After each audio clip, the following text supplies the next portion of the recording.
Des kaijus, créatures monstrueuses d'origine inconnue, surgissent régulièrement et de manière imprévisible pour attaquer les villes humaines. Pour leur faire face, des unités d'élite ont été formées, les forces de défense. Entraînées pour traquer et neutraliser ces menaces, elles incarnent la première ligne de résistance de l'humanité.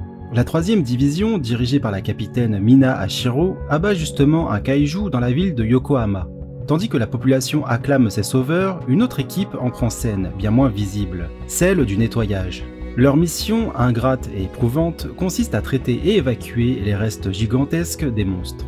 Parmi ces travailleurs de l'ombre se trouve Kafka, ami d'enfance de Mina. Autrefois animé par le rêve de rejoindre les forces de défense, il avait fait la promesse de combattre à ses côtés. Mais après de nombreux échecs aux examens d'entrée et désormais âgé d'une trentaine d'années, Kafka a fini par renoncer à cet idéal. Un jour, un nouveau venu intègre son équipe, Reno. Fraîchement recruté, il ne considère cet emploi que comme une étape temporaire. Son objectif est clair, intégrer les forces de défense.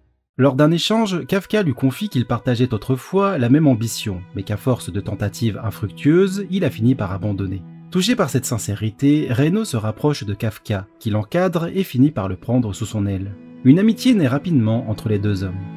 Un soir, après une journée particulièrement harassante, Reno remercie Kafka de son soutien et lui révèle une information capitale. La limite d'âge pour passer les examens d'entrée a été repoussée à 32 ans.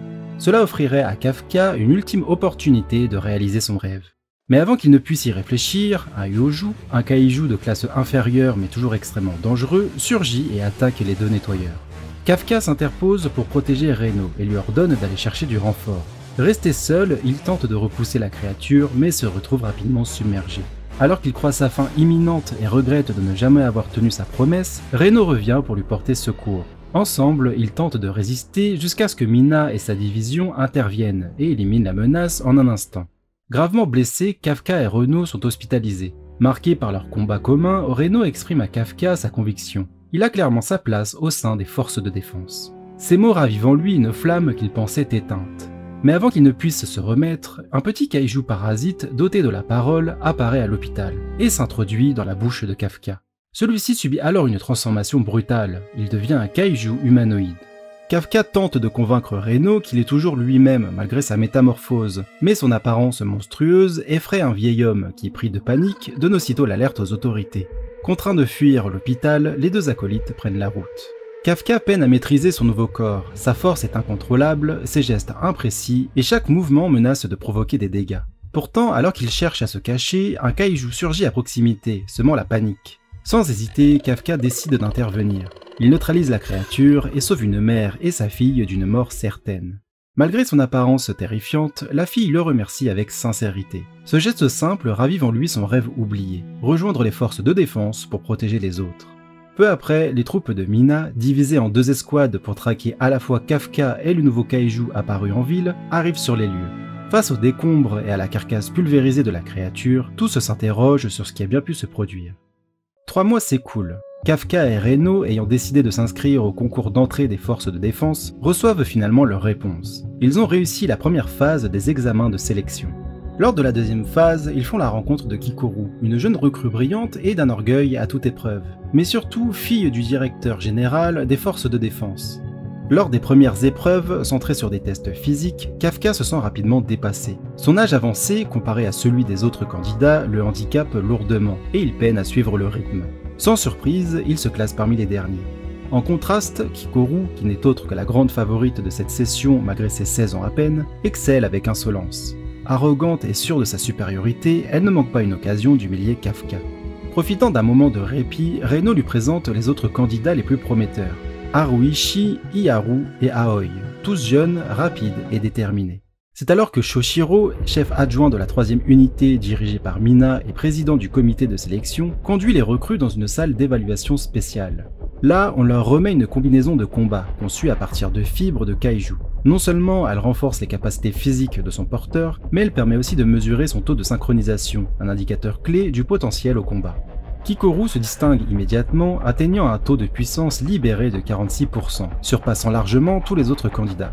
Quand vient le tour de Kafka, l'écran affiche un humiliant 0%, une première dans toute l'histoire des sélections. L'épreuve suivante les plonge dans une zone urbaine simulée, infestée de kaiju. Les candidats doivent les neutraliser en équipe. Conscient de ses limites, Kafka décide de se rendre utile autrement. Fort de son expérience en nettoyage de cadavres de kaiju, il analyse rapidement la morphologie des créatures et indique à ses camarades où frapper pour les abattre plus efficacement. Mais alors qu'il continue d'apporter son soutien, Kafka est surpris par un Yoju et grièvement blessé. La situation semble désespérée jusqu'à l'intervention de Kikoru qui surgit pour abattre le monstre et le sauver in extremis. Malgré ses fractures et la douleur, Kafka refuse de rester à terre. Il se relève déterminé et bien décidé à ne pas abandonner, quel qu'en soit le prix. Finalement, Kikoru met un terme à l'épreuve en éliminant d'un seul coup le dernier adversaire. Un Honju, un kaiju de classe supérieure, bien plus massif et dangereux que les précédents. Ceci met fin à l'épreuve avant même que Kafka ne s'illustre d'une quelconque façon. Mais alors que les candidats commencent à relâcher leur vigilance, un nouvel ennemi fait irruption. Un kaiju humanoïde, doté de paroles, surgit devant Kikoru. D'un geste, il ranime les carcasses inertes de ses congénères, leur insufflant une énergie nouvelle et décuplant leur puissance. Le Honju, pourtant abattu quelques instants plus tôt, revient à la vie, plus féroce que jamais. Pris pour cible, Kikoru est submergé, le monstre l'attaque sans relâche. Elle ne doit sa survie qu'à la protection offerte par sa combinaison de combat, mais subit de graves blessures. Face à cette situation critique, l'ordre est donné. Tous les candidats doivent se replier immédiatement. Mais Kafka, refusant d'abandonner Kikoru, rebrousse chemin. Il la retrouve, obstinée à poursuivre le combat malgré ses blessures. Elle refuse de céder, hantée par les attentes écrasantes de son père, qui voit en elle le dernier espoir du pays. Devant cette scène et la menace toujours présente, Kafka prend une décision radicale. Il se transforme en kaiju pour la sauver, au risque de révéler au grand jour sa véritable nature. Le combat est bref mais brutal. Kafka écrase le Honju avec une puissance stupéfiante. Son niveau de force est aussitôt enregistré par le centre d'opération de la base. Une fortitude de 9,8, la plus élevée jamais observée. Cette performance hors norme pousse les autorités à le désigner comme une entité unique. Il devient officiellement le kaiju numéro 8, un classement répertoriant les créatures les plus puissantes au monde. Une fois la menace éliminée, Kafka implore Kikoru de garder le secret sur son identité. Troublée mais reconnaissante, elle accepte, impressionnée par sa puissance. Mina et Shoshiro arrivent peu après sur les lieux. Face au champ de ruines et au corps pulvérisé du Honju, ils ne peuvent s'empêcher de repenser à l'étrange scène survenue 3 mois plus tôt, lorsqu'un kaiju inconnu avait sauvé une mère et sa fille dans des circonstances similaires. Plus tard, Shoshiro rend visite à Kikoru, désormais alitée en soins intensifs. Pour protéger le secret de Kafka, elle affirme être celle qui a éliminé le Honju ressuscité. Shoshiro semble accepter la version, du moins en apparence. Pendant ce temps, le mystérieux kaiju qui avait orchestré la résurrection des monstres observe les informations. Il apprend stupéfait que l'incident n'a fait aucune victime. Capable d'adopter une forme humaine, il retourne alors se fondre parmi les civils, prêt à frapper de nouveau. Comme Kafka étant tout à fait unique, il se voit attribuer un numéro. Il est le kaiju numéro 9. Les candidats reçus à l'examen d'entrée aux forces de défense participent à une réunion d'accueil tenue par Mina et Shoshiro, à laquelle arrive Kafka en retard, lui aussi admis en tant qu'aspirant. Pourtant, son admission fut loin de faire l'unanimité. Lors des délibérations, la majorité du jury s'était prononcée contre son intégration, le jugeant trop faible et dépourvu de potentiel.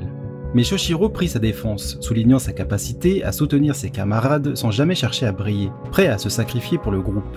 Il ajouta, non sans malice, que Kafka possédait un talent rare, celui de détendre l'atmosphère, un atout précieux pour maintenir le moral au sein des troupes. Cependant, derrière cette prise de position bienveillante se cache un autre motif. Le potentiel de combat de Kafka est étrangement bas, et Shoshiro, intrigué par les récents événements entourant le mystérieux kaiju numéro 8, préfère le garder à l'œil. Peu après, lors d'un déjeuner partagé avec Reno et Kikoru, Kafka envisage sérieusement de révéler sa véritable identité aux forces de défense. Mais Kikoru l'en dissuade fermement. Une telle révélation pourrait lui valoir une exécution immédiate, ou pire, une vie de cobaye dans un laboratoire. Elle lui renouvelle néanmoins sa promesse de garder le secret.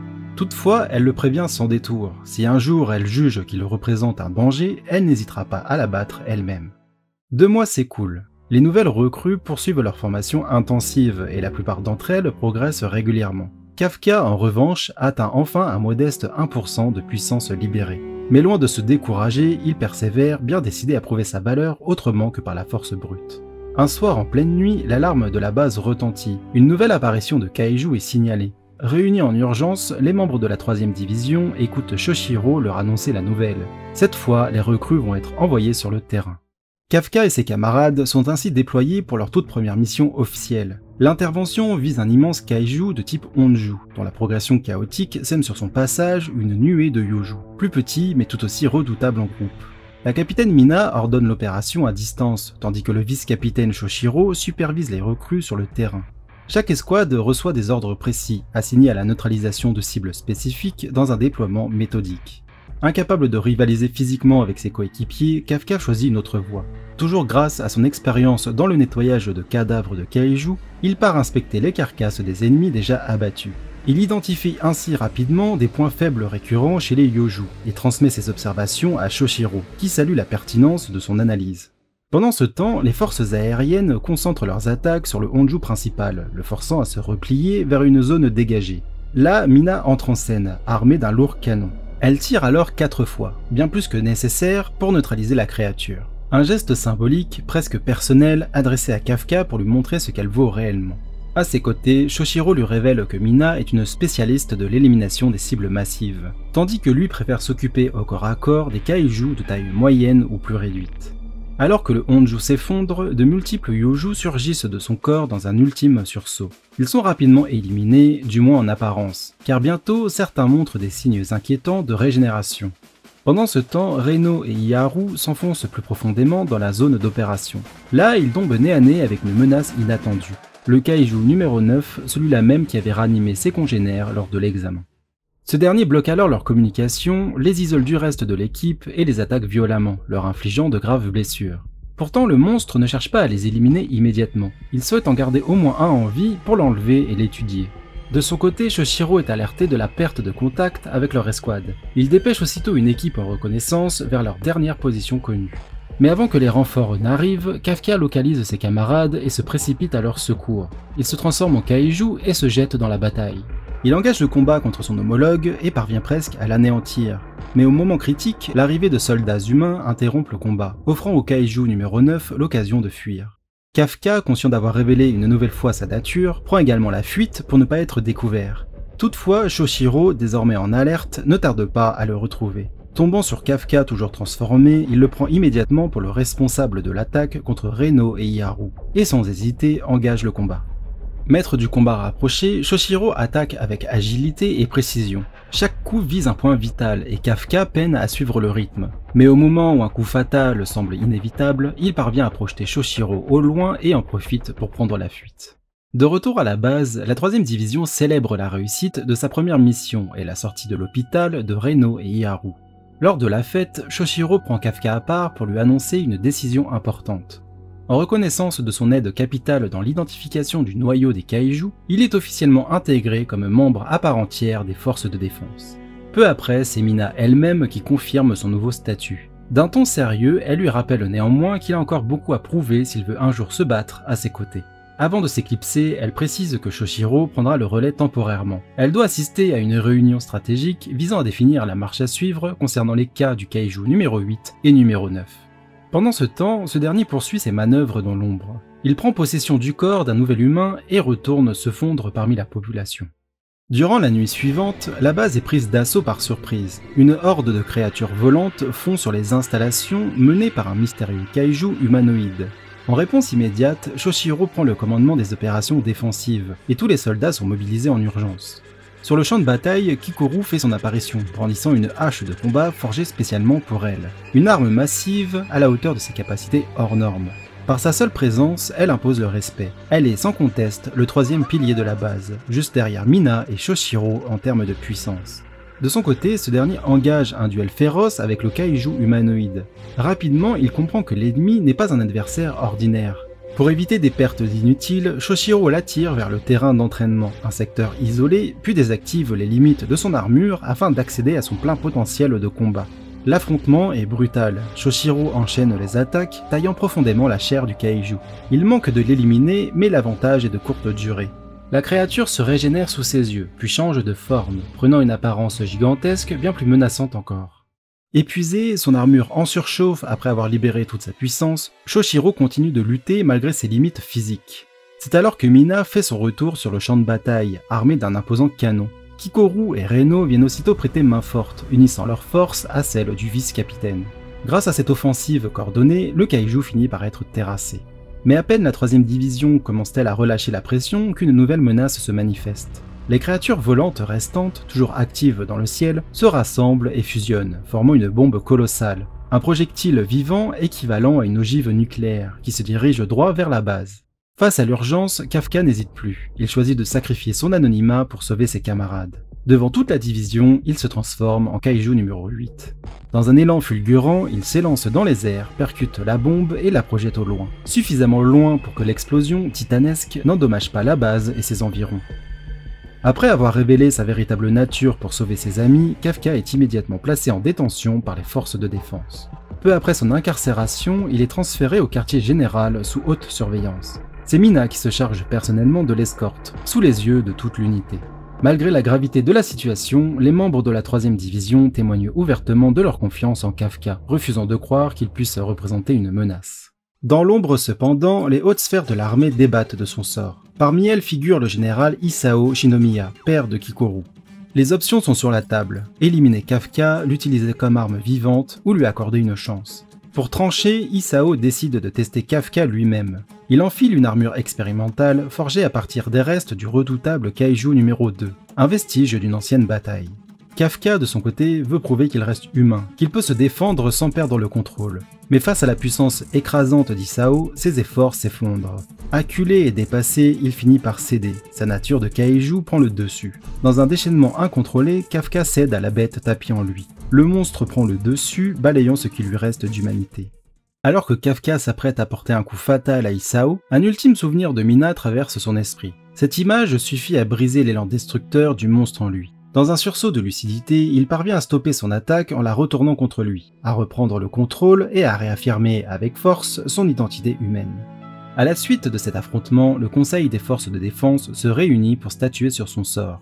Mina est convoquée pour témoigner. Devant l'assemblée, elle expose tout ce que Kafka a apporté à la 3e division. Sa détermination, son sens du sacrifice, sa capacité à unir le groupe, autant de qualités précieuses malgré un potentiel initial jugé dérisoire. Après de longues délibérations, le conseil prend sa décision. Kafka sera maintenu en vie mais placé sous étroite surveillance. Il ne sera plus considéré comme un simple soldat mais comme une arme à évaluer, une entité à mi-chemin entre l'homme et le kaiju. Plus tard, Mina annonce la nouvelle à l'unité, soulagée de pouvoir garder Kafka parmi eux, même si rien ne sera plus jamais comme avant. Allongé sur son lit d'hôpital, Kafka le comprend mieux que quiconque. Désormais, il n'est plus un aspirant comme les autres. Il est une arme vivante, un atout potentiel contre les kaiju et un risque que personne ne peut plus ignorer.